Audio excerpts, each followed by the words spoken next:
What's happening, guys? Welcome back to the channel. It is Saturday morning. Today is a very exciting day for us. We're about to take the race car off for wiring. It's going down to Austin Ratley, Drag Wire Solutions. He's going to wire this thing. If y'all saw the last video, we were talking about what all I needed to bring. I'm going to take in my bundle of wires, but dude, I'm super excited. I've been busting my tail on this thing. We got it ready. It is ready to go to wiring. My punch list stuff got knocked off. We were able to do everything on it and get it done. It's been hard at it though. So got up early this morning to finish a few things. Let me show you some updates. I hadn't showed y'all everything we got done. Let me show you what it is. Comment, like, and subscribe. Go to TurboJohnRacing.com. Grab yourself some hats and t-shirts. Appreciate it, guys. Check this out. Guys, it has been a long week and a half. It was down to the wire. So you notice we got a few things done to the car since last time. We did end up getting our Holley EFI elbow here, and I'm digging it, man. It is not super tall at all. You can see the frame rail, the window is up here, so my 4-inch hood should actually clear. So I think it's gonna be good. We ended up drilling and tapping it, so luckily I got that right. I was lucky. But this was the Ford bolt pattern. You would think they would just make a LS and a Ford all together, but we got it so that it's nice and neat in there. A little bit of silicone hanging down so that is mounted, drilled and tapped it. At first I did it to a 6mm, but it was fine thread, and tapping that aluminum really wasn't like super good. It didn't really seem to tap real well, so I ended up going back with 1/4-inch coarse thread. So anyway, that's done. The only thing we got to do to it when we get it back from Austin, we'll probably just leave it all together, and then we're gonna weld our Wiggins clamp on it right there. That's that flexible clamp like we had. It's got the 2 O-rings. Just gives you a little bit of movement. But this thing, with it pointing down, man, I am digging it. The other one is a little taller, a lot taller. I didn't put it up there for comparison's sakes. Here, let's do that real fast. See what y'all think. I mean, I think it's a no-brainer. I mean, this thing right here is monster. And y'all seen the picture of it, especially like when we had, okay, that's a little taller because it's sitting on that fuel line, but you can see the difference. That is a huge difference. And then when I had the 2-inch spacer on it, it was even worse. Now we got that other intake. We got the intake from Dan at RFD, RaceFlow Development. It's going to be a little taller, of course, but we've got to get it sent off. I'm going to probably get our buddies at Mad Racing. We're probably going to get them to convert that intake to EFI. Essentially what you have to do when you're doing that. Let me show you the intake real fast. Hang on. So here's the RaceFlow Development intake. This thing is awesome. They got this thing cast just for them, and it is a good bit taller. But when you look down in the plenum is remarkable. Down in there, a little bit of, touching up with some sand rolls on some casting. But the way this thing is, it's going to be a lot better than this little short one. Of course, it is a little taller, but that's going to be fine. If we have to cut a little bit of a hole, which our inlet, our elbow that we're using there, I think it'll be fine. RaceFlow Development, they've got these for LS motors, big blocks, and I think they got small block Ford ones as well. But you can see, I mean, I should have had that one off, but man, down in there is just crazy when you had them side by side looking at them. It is insane. So check them out, RaceFlow Development, if y'all want to get hooked up with the intakes. But I'm pretty sure we're going to get Mad Racing to do that for us. There's a couple other people that do it too, but they're local, and we got that Mad Racing wheelie control sensor on the car. Those are good dudes, awesome to deal with. But I'm really happy with the way this is turning out.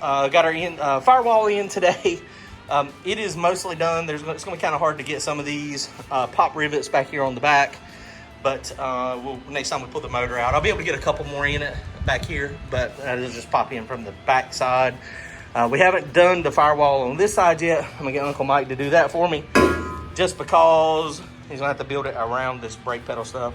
Of course, got to get a gas pedal in it. I'll show you what else. Hang on. So I put my little 3.5-inch dash in. This is a little sniper dash, but it works good for what we're going to do. Mounted it right to the column, that NC Speed Lab column. That's a custom mount back here on this holder. Basically, it's a flat piece of aluminum. It was Brian's idea when we were looking at how to mount this thing. Flat piece of aluminum, shaped it the way we wanted to shape it, and then basically just cut it and bend it around and put a hose clamp on it. Works like a like a champ. So we're good there. I already got the Mad Racing wheelie control sensor on, so that's going to be where that goes. The coils are mounted, starter is mounted, the flex plate bolts are good. They're down in there, easy to get to. Man, that stuff is so easy to get to on here. We've got the CO2 bottle mounted. We ended up getting, I don't remember who got these mounts from. I got them from Summit. I don't remember the name of it. But they do not fit my fire bottle, so CO2 bottle is mounted there. Battery tray is mounted. The reason the battery tray is so big is because at some point I'm gonna get me a full spectrum battery. Austin actually sells full spectrum as well.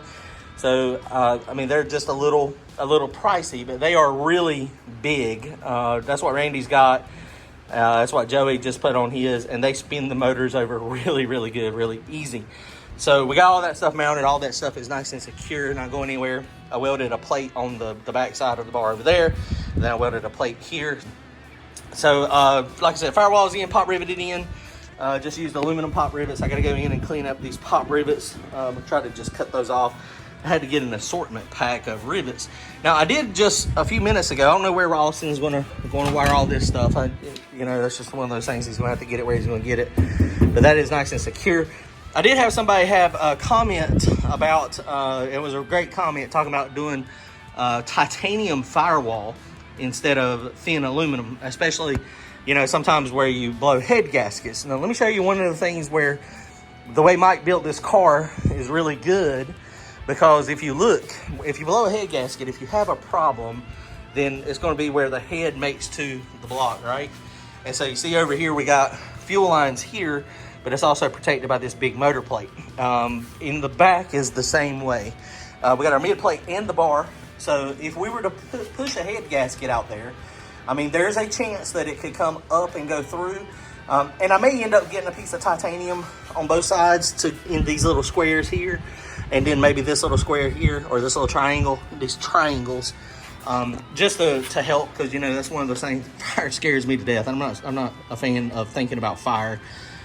So doing titanium there would definitely help. But if that thing blows a head gasket, and it does, they mentioned kind of like Lyle Barnett car, you know, what happened with his. When his had the head come up, and it was essentially turned into a blowtorch. There was lines there, it was pressure, and, you know, it was blowing. But that thick of it's 1/4 inch aluminum and the roll bar tubing, I'm hoping that we are protected.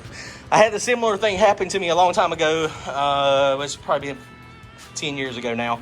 I had my fuel lines run similar to this. Actually, they were almost identical to it.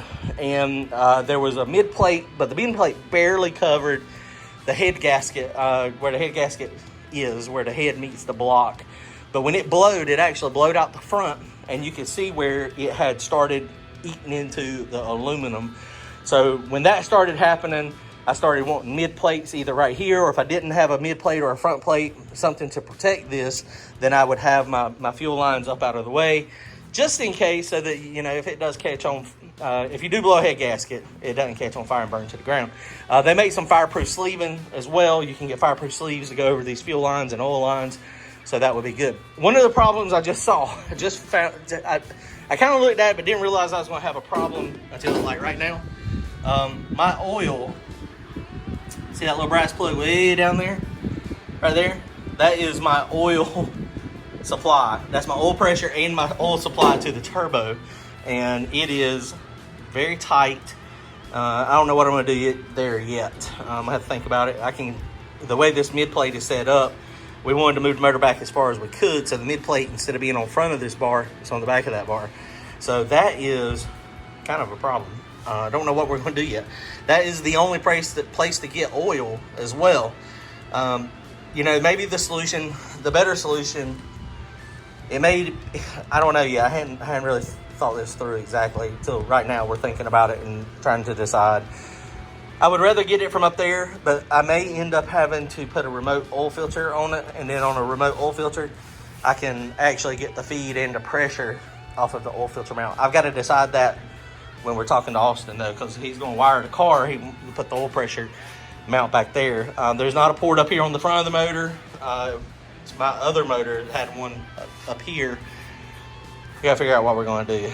And I'll show you on the small block Chevrolet, the way this one was done. That's my oil sensor up there, and it's just teed into the block. but I don't have enough room down there for that. I guess I could do like a number 4 line, like a short line, and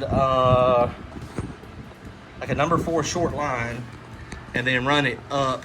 I don't know what we're going to do with that yet. So I am super excited. We're taking this thing to get it wired today.